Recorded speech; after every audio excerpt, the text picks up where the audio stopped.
नमस्कार मित्रों। आज चिंतन में मन की शक्ति। कितने दुख का विषय है कि हम लोगों ने अपने व्यक्तिगत खर्च, आवश्यकता तथा आमदनी से अधिक बढ़ा लिए हैं।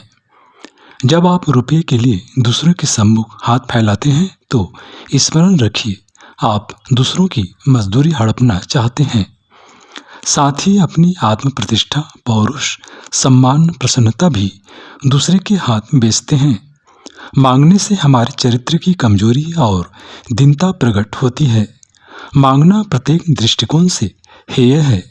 सज्जन व्यक्ति भूखा रहकर दिन काट लेगा पर किसी के सम्मुख हाथ नहीं फैलाएगा।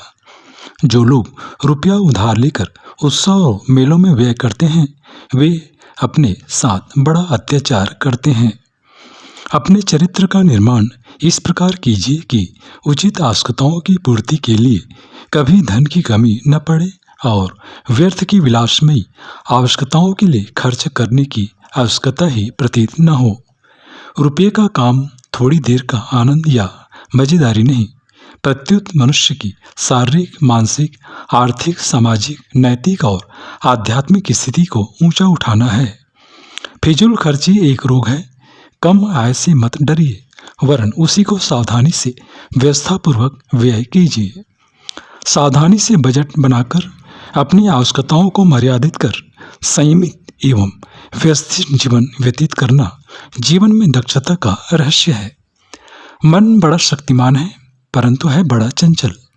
उसकी समस्त शक्तियां छितरी रहती हैं और इसलिए मनुष्य सफलता को आसानी से नहीं प्राप्त करता।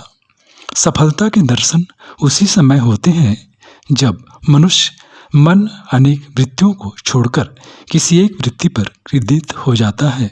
इसके अलावा और कुछ उसके आमने सामने और आसपास रहता ही नहीं। सब तरफ लक्ष्य ही लक्ष्य, उद्देश्य ही उद्देश्य रहता है।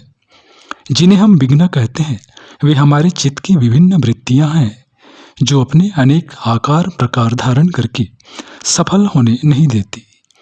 यदि हम लक्ष्य सिद्ध करना चाहते हैं तो यह आवश्यक है कि लक्ष्य से विमुख करने वाली जितनी भी विचारधाराएं उठें और पथ भ्रष्ट करने का प्रयत्न करें, हमें उनसे अपना संबंध विच्छेद कर लेना चाहिए। और यदि हम अपनी दृढ़ता को कायम रखें, अपने आप पर विश्वास रखें तो हम ऐसा कर सकते हैं।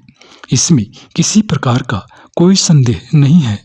मित्रों, मन की अपरिमित शक्ति को जो लक्ष्य की ओर लगा देते हैं और लक्ष्य भ्रष्ट करने वाली वृत्तियों पर अंकुश लगा लेते हैं अथवा उनसे अपना मुंह मोड़ लेते हैं, वे ही जीवन के क्षेत्र में विजयी होते हैं, सफल होते हैं।